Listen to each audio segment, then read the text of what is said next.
This video is on spinal cord.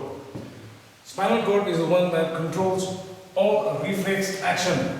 We know this is the spinal cord. Okay? And what is the reflex action?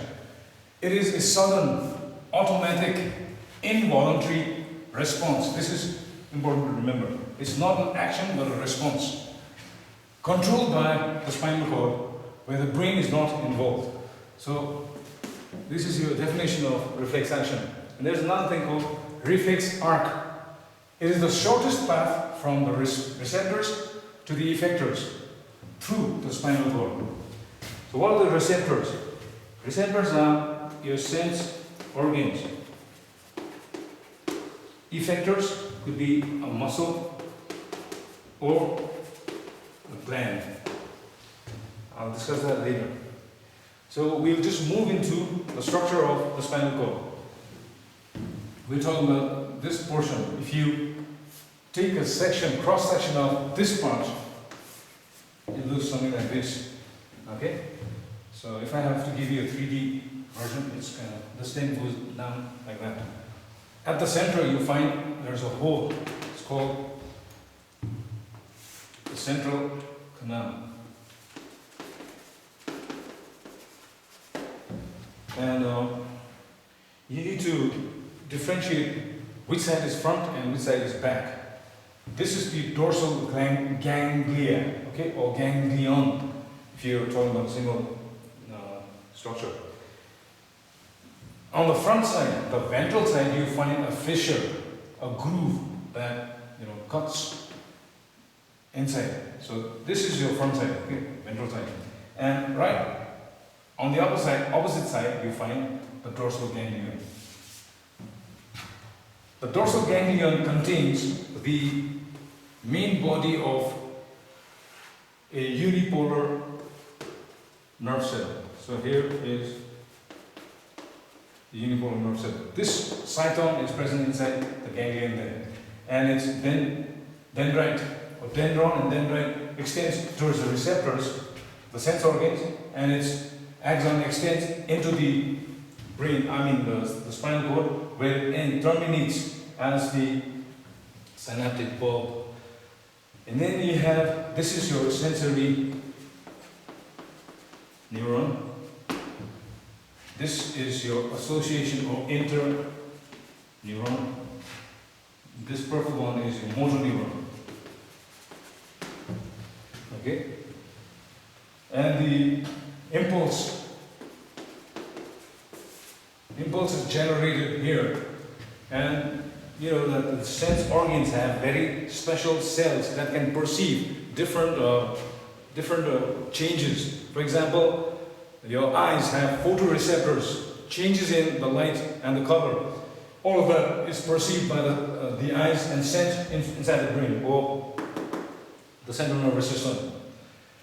If you're talking about the tongue, mechanoreceptor or the chemoreceptors. On your skin, mechanoreceptors. Okay, all of those perceive the impulse and then send it into the spinal cord. Interneuron or association neuron just connects a sensory neuron to a motor neuron. So if you just check this out, inside the spinal cord, you find more of the cytons or the main body of the cell. Therefore, we have gray matter inside. Okay, gray matter inside, and gray matter inside, white matter outside. So this white matter, and this is gray matter. Next we move on to the nerve. This is a mixed nerve. It's a mixed nerve because it contains the what we call motor neurons as well as sensory neurons. The receptors receive the impulse, and the impulse goes into the spinal cord through the association neuron into the motor neuron and goes back. It is relayed back to the effectors. So this is the path of impulse.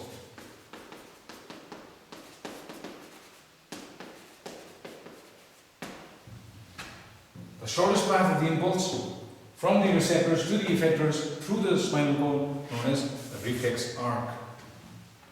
Okay. This central canal, or the hole that runs through the length of the spinal cord, is there in order to allow the cerebrospinal fluid to pass through, because these cells that are lying underneath, they do not have blood vessels to supply nutrients and take away all the waste from them. So it is the work of the cerebrospinal fluid to supply nutrients and to take away the waste that metabolic waste that are generated by these cells.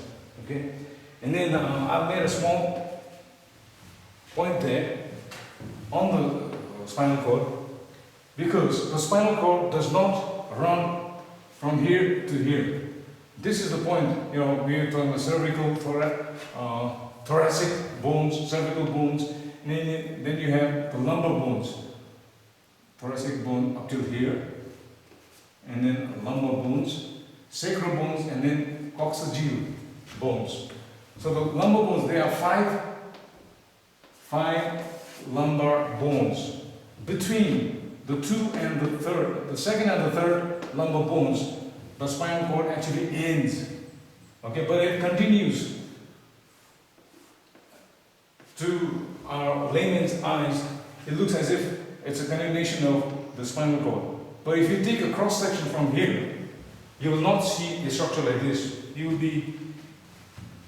find that the structure looks,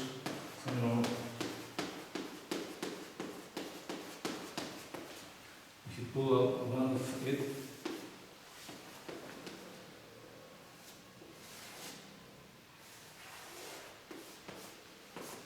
so the structure here will be like this. The cross section of the spinal cord down here is like this. It's a bundle of axons that continue from this point.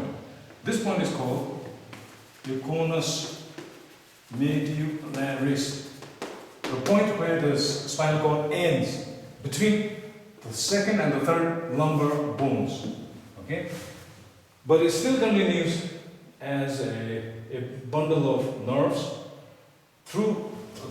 and it comes out through the coccygeal bone. So the coccygeal bone is fused like that. It has holes through which these nerves can come out and go to your legs, limbs.